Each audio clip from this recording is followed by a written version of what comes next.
Look at what Romans 4:17 says, following up on Romans 10:8.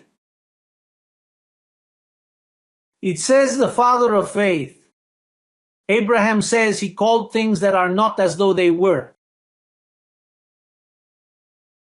It says, as it is written, I have made you a father of many nations, in the presence of him whom he believed, God, who gives life to the dead and calls those things which do not exist as though they did. That is the place where we all live. That is where we learn to activate our faith. Number one, use the correct gospel, which is that of the uncircumcision. Number two, it is speaking the word, not acting. That is where God must pull us from the system, from fasting, of sacrifice, of promises, if I do, if I win. No, it is just talking. It might seem like complete madness, but that is truly how this gospel is activated, by speaking out, believing it in your heart, in your mind. And it is by speaking it that this power is activated, which is known as the power of the gospel.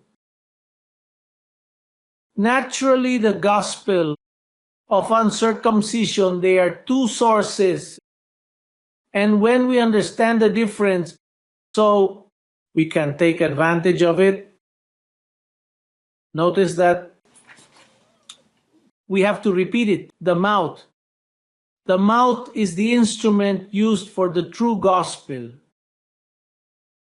The mouth has a tremendous use. For example, we see in Genesis chapter 1.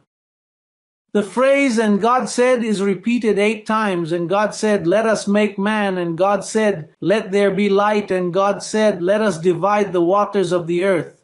And God said, for all creation, God teaches us it is by speaking. It says, and God said.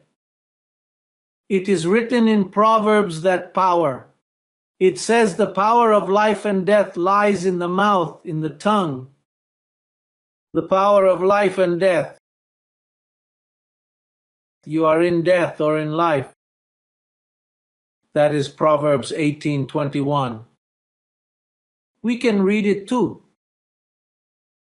If you can see how clearly it speaks, implying these two things.